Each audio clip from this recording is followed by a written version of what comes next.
The silver ship hung in Earth's orbit like a giant needle against the black sky. Inside the research vessel, Starbound, alien scientists worked at their glowing screens. They had been studying the blue planet below for 3 months now, watching and learning about every creature that lived there. Dr. Kalen Voss stood 7 feet tall with gray skin that looked like armor. His forearms moved quickly over the control panels as he prepared his final report. The other Zephyrian scientists gathered around him, their large black eyes focused on the data flowing across the screens. "Begin transmission to the Collective Council," Dr. Voss said in his clicking language. A blue hologram appeared in the center of the room, showing the faces of 5 council members on their home world. "Council members, I present the final biological assessment of species designation Earth-Human," Dr. Voss began. His voice was calm and confident. "After extensive observation and analysis, we have reached our conclusions." The holographic council members leaned forward, interested in what he had to say. Dr. Voss had never been wrong in his species evaluations before. "The humans show signs of intelligence," Dr. Voss continued. "They have built cities, created technology, and developed complex social structures. However, their physical capabilities are severely limited." One of the council members, Elder Morpheus, spoke up. "Explain their combat potential, Doctor." Dr. Voss pulled up a 3-dimensional image of a human body. The figure rotated slowly, showing every detail. "Observe their physical structure.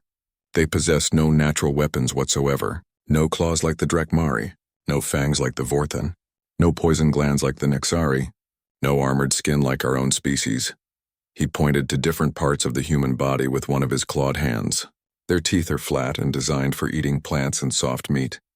Their fingernails are thin and break easily. Their skin is soft and tears with minimal pressure. They have no defensive capabilities beyond basic tools and primitive weapons." The scientists around him nodded in agreement. They had observed humans for months, watching them go about their daily lives. The humans seemed to spend most of their time sitting in buildings, staring at small screens or moving around in metal vehicles. They rarely showed any signs of physical aggression. "What about their military forces?" asked another council member.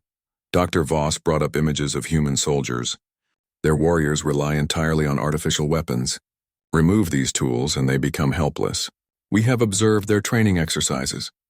Without their guns and vehicles, they resort to primitive hand-to-hand combat that would be ineffective against any serious opponent." Below on Earth, Lieutenant Commander Amy Rodriguez stood in the observation deck of the United Earth Defense Force headquarters. She watched the alien ship through a powerful telescope, her brown eyes focused on its sleek design. Captain Blake Harrison stood beside her, both of them wearing their blue military uniforms. "They've been up there for 3 months, Amy said, adjusting the telescope's focus. "Still no attempt at communication." Blake nodded, his weathered face showing concern. "Intelligence says they're just watching, learning about us before making contact." Amy had been chosen for the first contact security team because of her impressive military record. What the files didn't fully capture was her background before joining the service. She had been a mixed martial arts champion in college, winning tournaments across the country. Her specialty was Brazilian Jiu-Jitsu, but she had also trained in boxing, Muay Thai, and wrestling after college. She had joined the military and quickly become one of their best hand-to-hand combat instructors. She had served in 3 overseas deployments, where her close-quarters combat skills had saved her life more than once. But all of this was just words on paper to anyone who hadn't seen her in action. Back on the alien ship, Dr. Voss continued his presentation. "The humans have divided themselves into separate groups they call nations. These groups often fight each other, but their conflicts are small and limited. They lack the unity and strength necessary to resist a coordinated invasion." He showed images of human cities, pointing out their weak defenses. Their population centers are poorly protected. Their military forces are scattered and use outdated technology. A single battle group from our fleet could control their entire planet within days. Elder Morpheus looked pleased. "Your assessment confirms our initial observations, Doctor. The planet contains valuable resources and is ideally located for our expansion into this sector." "Indeed," Dr. Voss replied. "The humans may provide useful labor once properly managed. Their intelligence makes them suitable for basic tasks under supervision." The other council members discussed among themselves in rapid clicking sounds. After a few minutes, Elder Morpheus spoke again. "The Collective Council accepts your assessment. Begin colonization protocols immediately. Understood. Elder. I will signal the fleet to begin descent toward the major population centers. Amy felt a chill run down her spine as she watched the alien ship. Something was changing. Other ships, smaller but still massive, began appearing around the main vessel. They seemed to materialize out of nowhere, their cloaking systems shutting down one by one. Blake, she said, not taking her eyes off the telescope. We've got company. Captain Harrison rushed to another telescope and looked up at the sky. His face went pale. How many do you count? 15 so far, Amy replied. No, make that 20. They're still appearing. Blake immediately activated his communication device. Command, this is Captain Harrison. The alien vessel has been joined by what appears to be a fleet. Request immediate alert status for all defense forces. The response came quickly. Acknowledged, Captain. Moving to DEFCON 2. All personnel report to stations immediately. Amy continued watching as the alien ships began moving toward Earth. They moved slowly, deliberately, like predators approaching prey they knew couldn't escape. On the alien command ship, Dr. Voss was already preparing for the next phase. Signal all vessels to maintain formation. We will establish positions over their major cities to demonstrate our superiority. Doctor, said one of his assistants. Should we prepare for resistance? Dr. Voss made a sound that might have been laughter. Resistance? From the humans? My assessment shows they lack both the capability and the courage to oppose us. This will be the easiest acquisition in collective history. The alien fleet spread out across Earth's sky, each ship taking position over a major city, New York, London, Tokyo, Moscow, and dozens of other population centers found themselves under the shadow of alien vessels. Amy watched the ship over New York growing larger as it descended through the atmosphere. She had spent years training for combat, pushing her body and mind to their limits. She had learned that victory often came not from having the biggest weapons, but from understanding your opponent's weaknesses and using your own strengths effectively. The aliens were about to make first contact with humanity. They believed they knew everything about humans based on their observations. They had studied human anatomy, human society, and human technology, but there was one thing they had failed to understand about humans. Sometimes the most dangerous weapon is the one your enemy never sees coming. 3 days had passed since the alien ships appeared over Earth's major cities. The world held its breath as governments tried to make sense of what was happening. News channels showed the same images over and over, massive silver ships floating silently above millions of people. At the United Nations headquarters in New York, President Helen Carter stood at the window of the assembly hall. The alien ship hung directly overhead, casting a shadow over the entire building. She had been chosen to represent all of humanity in this historic moment. They're requesting permission to land, said Secretary of State Robert Chen, walking up behind her with a tablet in his hands. A delegation wants to meet with world leaders immediately. President Carter nodded. She was a former senator from Colorado, known for her calm demeanor under pressure, but nothing in her political career had prepared her for this moment. How many are coming? Intelligence reports say 5 aliens will be in their delegation. They've requested a formal meeting in the main assembly hall. Outside, people gathered in the streets despite police warnings to stay indoors. Some held signs welcoming the aliens. Others demanded they leave. Most just stared up at the ships in wonder and fear. Amy Rodriguez stood in the security staging area beneath the UN building. She wore her dress uniform, with her service ribbons and combat badges displayed on her chest. As part of the first contact security team, she would be in the assembly hall when the aliens arrived. Captain Blake Harrison reviewed the security protocols with his team. Remember, we don't know their intentions yet. Stay alert but don't appear threatening. These beings could have technology we can't even imagine. Amy checked her sidearm out of habit, though she doubted bullets would be effective against advanced alien technology. Her real weapons were her hands and her training, but she kept that knowledge to herself. The alien transport ship was smaller than the main vessels, about the size of a city bus. It descended slowly toward the UN Plaza, its surface smooth and seamless. No visible engines or exhaust, just silent movement through the air. Crowds of reporters and camera crews filled the plaza, broadcasting the historic moment to billions of people around the world. This was humanity's first official contact with an alien species. The ship landed with barely a sound. For several minutes, nothing happened. Then a section of the hull simply dissolved away, creating an opening. 5 figures emerged from the ship. Amy watched from her position near the assembly hall entrance as the aliens walked across the plaza. They were even taller than the intelligence reports had suggested, at least 7 feet tall. Their skin looked like gray armor plating, and they moved with a fluid grace that seemed almost predatory. The lead alien wore what appeared to be ceremonial robes over his armored body. This was Ambassador Thane Korath, according to the intelligence briefing. The 4 aliens behind him wore different clothing, but had the same imposing presence. Ambassador Korath stopped in front of the UN building and looked up at its facade. His large black eyes took in every detail. Then he spoke, his voice somehow translated into perfect English by some unseen technology. "Humans of Earth," he said, his voice carrying clearly across the plaza despite the distance. "I am Ambassador Thane Korath of the Zephyrian Collective. We have come to offer you a place in our great civilization." The crowd fell silent. President Carter appeared at the main entrance to the building, flanked by world leaders and security personnel. Amy stayed close to the group, her eyes scanning for potential threats. "Welcome to Earth, Ambassador Korath," President Carter said. Her voice was steady, but Amy could see the tension in her shoulders. "We are honored by your visit." Ambassador Korath made a gesture that might have been a bow, though it looked more like a predator acknowledging prey. "The honor is ours, President Carter. Shall we proceed with the formal discussion?" Inside the assembly hall, representatives from every nation on Earth waited in their seats. The alien delegation walked down the center aisle, their footsteps echoing in the vast room. Amy took her position along the wall with the other security personnel. Ambassador Korath stepped up to the podium where so many human leaders had spoken before. His presence dominated the room, making even the largest humans look small by comparison. "People of Earth," he began, his translated voice reaching every corner of the hall. "The Zephyrian Collective has observed your species for many months. We have studied your culture, your technology, and your capabilities." Murmurs rippled through the assembled delegates. Some seemed excited, others worried. "We come with an offer of protection and advancement," Ambassador Korath continued. "Your species shows potential, but you face many challenges. Wars between your nations, environmental destruction, resource depletion.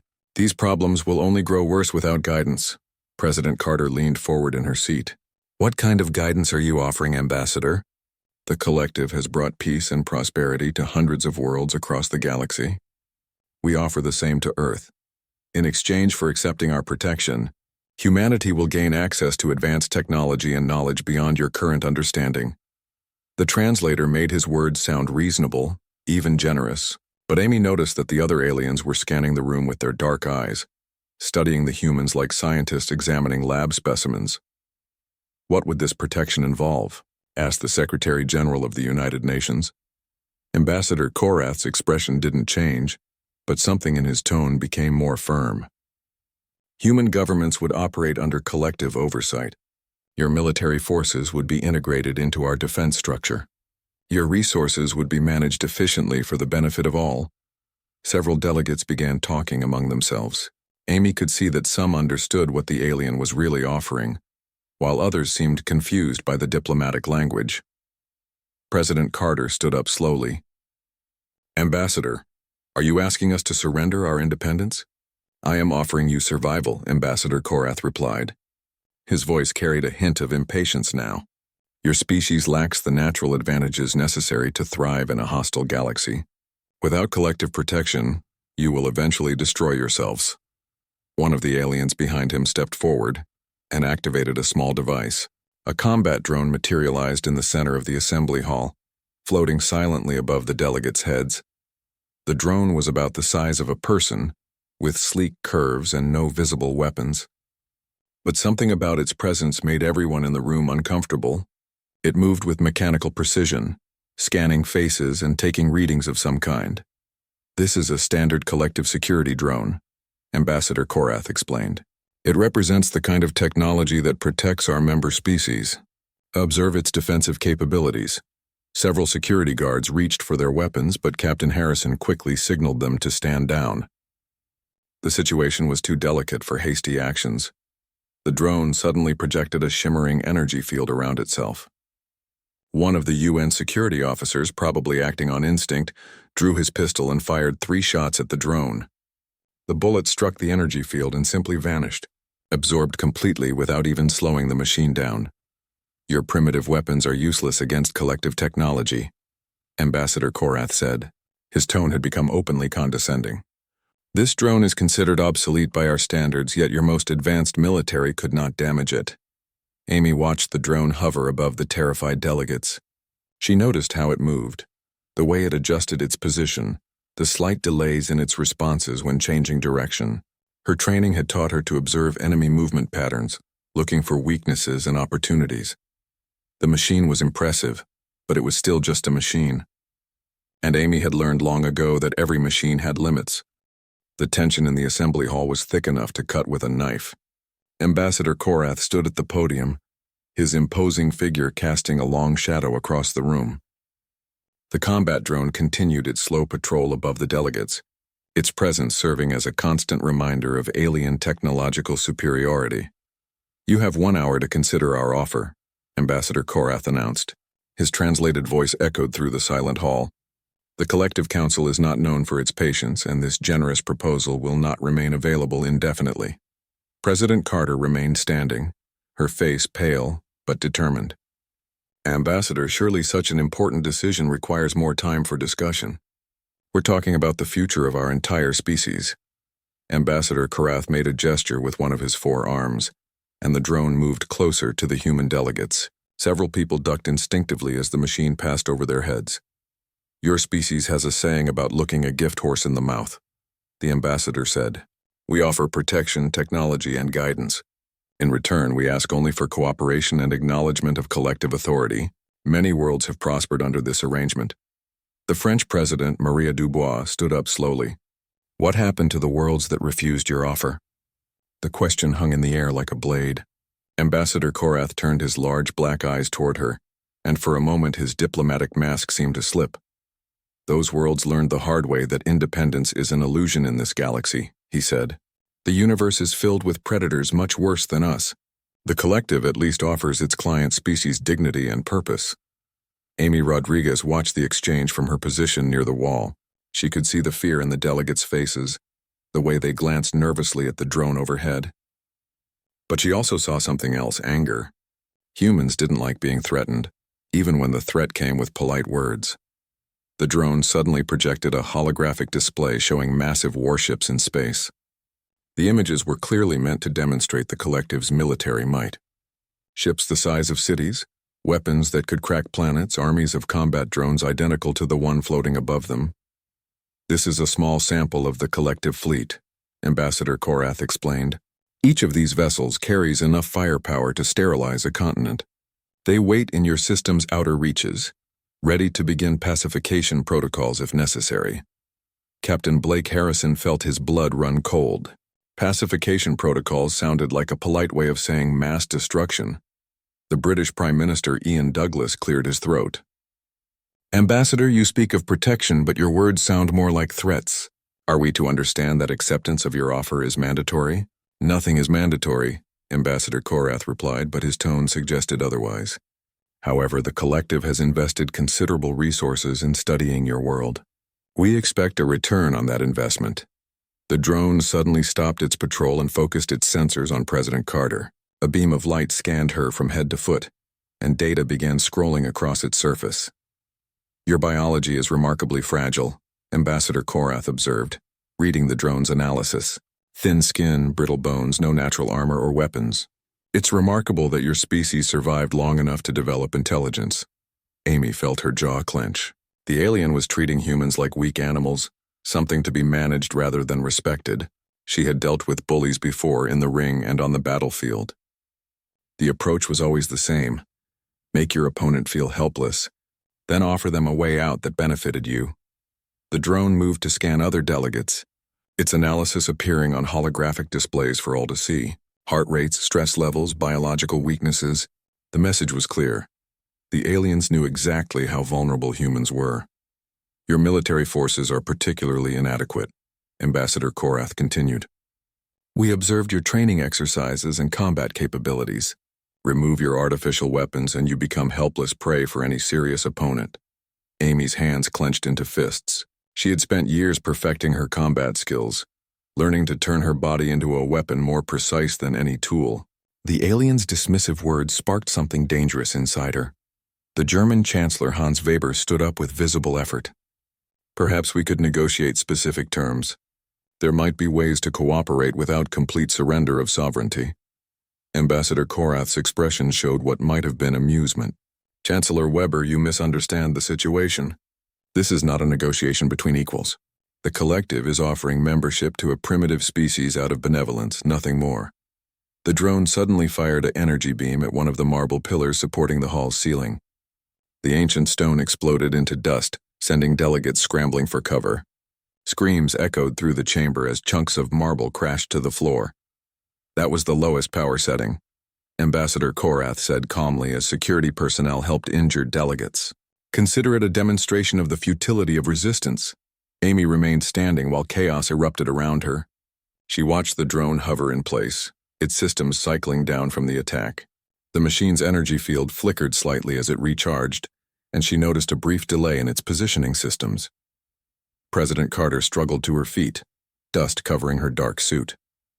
Blood trickled from a small cut on her forehead where a marble chip had struck her. You call this benevolence? She demanded, her diplomatic composure finally cracking. I call it education, Ambassador Korath replied.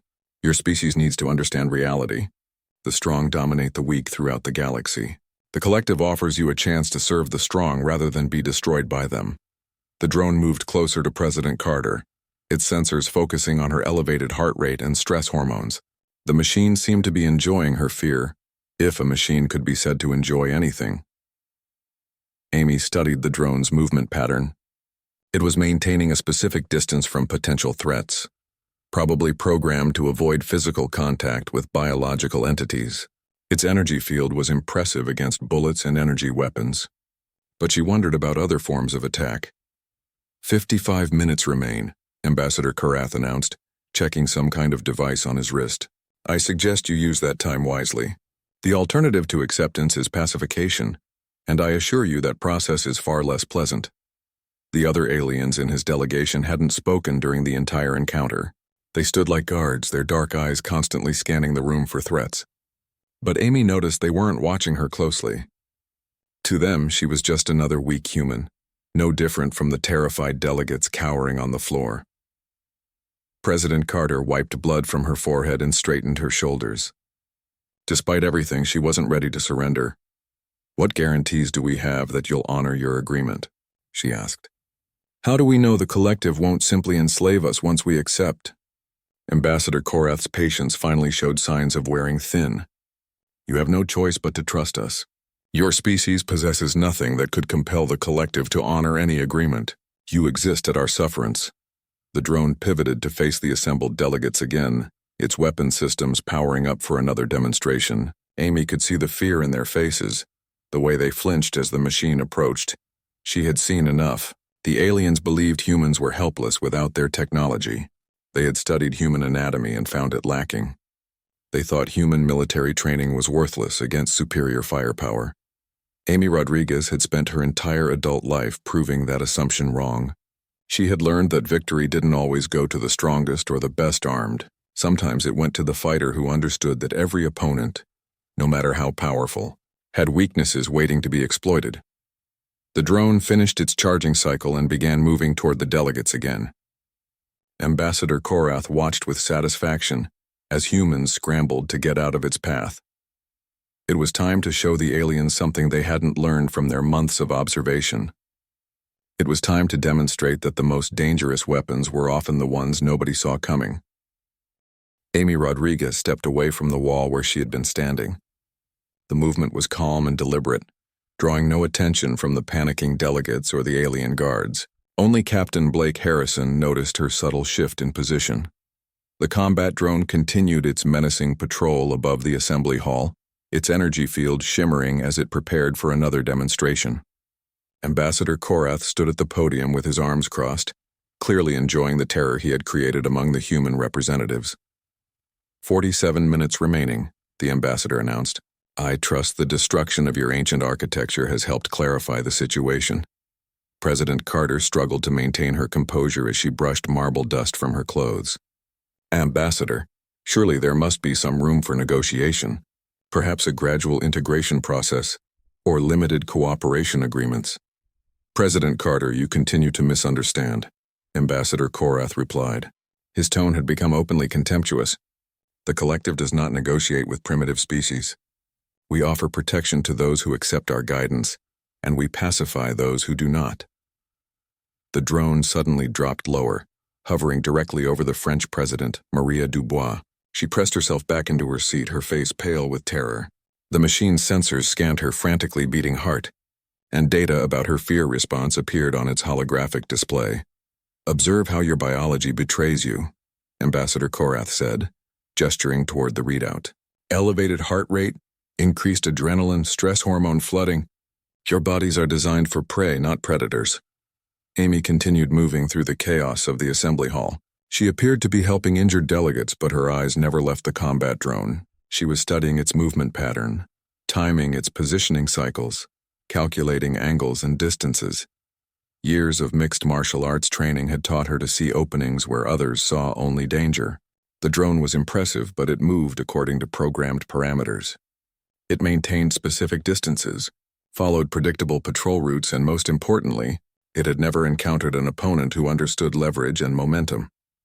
Your species evolved as gatherers and scavengers, Ambassador Korath continued his lecture. Weak, slow, and defenseless. Only your intelligence allowed you to survive, and even that is limited compared to true predator species. The British Prime Minister Ian Douglas found his voice despite his fear. We may not have natural weapons, but we have something else. We have the determination to fight for our freedom. Ambassador Korath made a sound that might have been laughter. Determination is useless without capability. Your strongest warriors would be helpless against a single collective drone.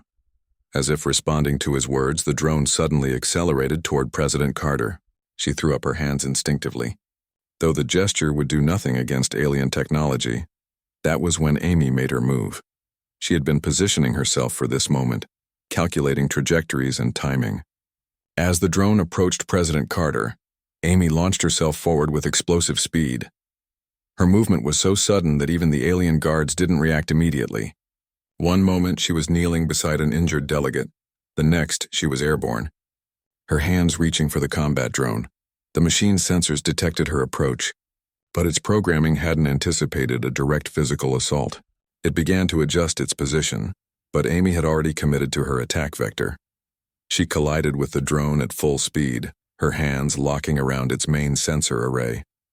Her momentum carried both of them in a controlled fall toward the marble floor of the assembly hall. Amy twisted her body in midair, using her weight and the laws of physics to wrench the drone downward. At the same time, she drove her knee up into the machine's central processing unit with devastating force. The impact sent shockwaves through the drone's systems. Its energy field flickered and sparked as circuits overloaded from the kinetic trauma. Amy maintained her grip on the sensor array, applying leverage techniques she had mastered in countless grappling matches. The alien technology was designed to withstand energy weapons and projectiles, but the engineers had never considered the focused application of mechanical advantage by a trained human fighter. Amy's hands found weak points in the machine's construction, places where joints and seams could be exploited. With a grinding sound of failing mechanisms, the drone's main body began to separate. Amy pulled and twisted with controlled fury, her muscles straining against alien alloys that had never been tested against human determination. Ambassador Korath stood frozen at the podium, his large black eyes wide with disbelief. Impossible, he whispered in his own language. Amy rolled to her feet, still gripping pieces of the drone's sensor array. Sparks showered from the machine's broken body as its systems cascaded into complete failure. The energy field collapsed entirely, leaving only twisted metal and shattered circuits. The silence in the assembly hall was complete. Delegates slowly rose from their hiding places, staring in amazement at the destroyed alien technology scattered across the floor. Amy stood in the center of the destruction, breathing hard but steady. Her dress uniform was torn and dirty, but her eyes burned with fierce satisfaction. She held up a piece of the drone's main processor, its alien symbols flickering weakly before going dark forever. "You said we had no natural weapons," Amy said, looking directly at Ambassador Korath. Her voice carried clearly through the silent hall. "You were wrong." Ambassador Korath's mouth opened and closed soundlessly. His forearms gestured helplessly at the wreckage of technology that was supposed to be invincible. "How?" he finally managed to ask. "Our scans showed you possess no claws, no fangs, no armor. Your physical structure is completely inadequate for combat." Amy dropped the broken piece of drone and flexed her fingers. "You scanned our bodies, but you didn't understand what you were looking at. These aren't just hands for holding tools. They're precision instruments for applying leverage, force, and technique." She gestured to her arms and shoulders, muscles clearly defined even under her torn uniform. "You saw soft skin and thought weakness. But underneath that skin are bones, tendons, and muscle groups that can generate incredible power when properly trained." Captain Blake Harrison stepped forward, his face showing pride and amazement in equal measure. "Ambassador, meet Lieutenant Commander Amy Rodriguez, former mixed martial arts champion, hand-to-hand combat instructor, and one of our best close-quarters specialists." "One of many," President Carter added, finding her voice again. She stood straighter now, the fear replaced by growing confidence. "We have millions of trained fighters, Ambassador. Police officers, soldiers, martial artists, boxers, wrestlers, people who have spent years learning to use their bodies as weapons." Ambassador Korath looked around the hall at the human faces staring back at him. Where before he had seen weakness and fear, he now saw something that made his armored skin crawl. He saw predators who had been hiding in plain sight. Dr. Kalen Voss's voice crackled through Ambassador Korath's communication device. "Ambassador, we are reading massive system failures in your security drone. What is your status?" Ambassador Korath looked at the wreckage scattered around Amy's feet. His assessment had been completely wrong. The humans weren't helpless prey animals. They were something far more dangerous, intelligent predators who could think, adapt, and strike when least expected. The 47-minute deadline suddenly seemed much less important than getting off this planet alive. The wreckage of the combat drone lay scattered across the marble floor of the UN Assembly Hall. Sparks still flickered from broken circuits as Amy Rodriguez stood over the destroyed alien technology. Her torn uniform and steady breathing were the only signs of the brief but decisive battle. Ambassador Korath stared at the ruins of what had been considered advanced collective technology. His forearms trembled slightly as he tried to process what he had witnessed. The other Zephyrian delegates looked equally shocked, their large black eyes moving between Amy and the destroyed machine. "Explain this," Ambassador Korath demanded, his voice no longer carrying its earlier confidence. "Your species lacks natural weapons. Our analysis was complete and thorough." Amy wiped a small cut on her knuckle where the drone's metal edge had scraped her. "Your analysis was wrong because you didn't understand what you were looking at," she said calmly. "You saw our hands and thought they were just for using tools. You saw our muscles and thought they were weak because we don't have claws or fangs." She held up her hands, flexing her fingers. "These hands can apply over 400 pounds of crushing force when properly positioned. My legs can generate enough power to kick through concrete. My entire body is a weapon system that's been trained and refined for over 20 years. Dr. Kalen Voss's panicked voice came through the communication device again. "Ambassador, we need immediate clarification on the drone failure. Are you under attack?" Ambassador Korath looked around the assembly hall. The human delegates were no longer cowering in fear. They stood straighter now, watching him with expressions that seemed almost predatory. He suddenly realized that his initial assessment had been catastrophically wrong. President Carter stepped forward, her earlier fear replaced by steely determination. "Ambassador, I believe there's been a fundamental misunderstanding about humanity's capabilities. Perhaps it's time to reconsider the terms of this meeting." "Impossible," Ambassador Korath said, but his voice lacked conviction. "You are a primitive species. Our technology is superior in every way." Captain Blake Harrison joined Amy near the drone's wreckage. "Your technology is impressive," he admitted. "But you made one critical error in your assessment." He gestured toward Amy, then toward the other security personnel positioned around the hall. "You assumed that because we don't have natural weapons, we're defenseless. But humans are natural weapons. We've spent thousands of years learning to fight with our bare hands." Amy picked up another piece of the shattered drone and examined its construction. This machine was built to withstand energy weapons and projectiles, she said. But it wasn't designed to handle torque, leverage, and focused kinetic impact. Every machine has weak points if you know how to find them. The French president, Maria Dubois, found her courage returning. Ambassador, how many other worlds has the collective conquered by assuming they understood their enemy's capabilities? Ambassador Korath didn't answer. His mind was racing as he tried to recalculate everything his species thought they knew about humans. If one human could destroy a combat drone with her bare hands, what could millions of trained human fighters accomplish? Dr. Kalen Voss materialized as a hologram in the center of the hall, his image flickering with urgency. Ambassador, report your status immediately. We're detecting system failures across multiple sensor arrays. Doctor, Ambassador Korath said slowly, I need you to run new calculations on human combat potential. Include their capacity for learned fighting techniques and biomechanical force multiplication. Dr. Voss looked confused. Ambassador, we've already completed our assessment.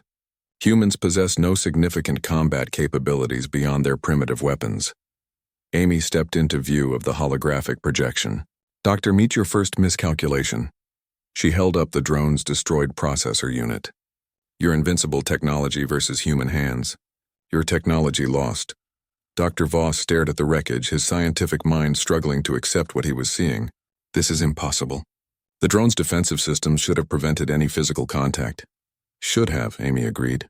But machines follow programming, and programming can be predicted. I watched your drone for several minutes, learned its movement patterns, and found its weaknesses.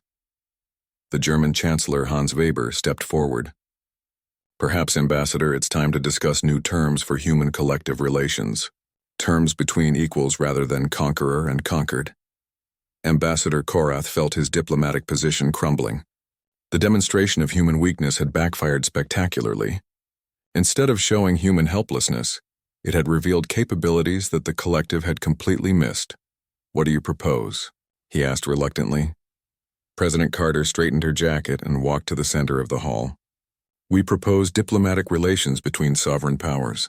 Trade agreements, cultural exchange, scientific cooperation, the kind of partnership between civilized species. And if we refuse? Amy smiled, and there was nothing friendly about the expression. Then you'll discover what happens when you threaten a planet full of natural weapons who've had thousands of years to perfect their fighting techniques. Captain Harrison activated his communication device. Command, this is Captain Harrison.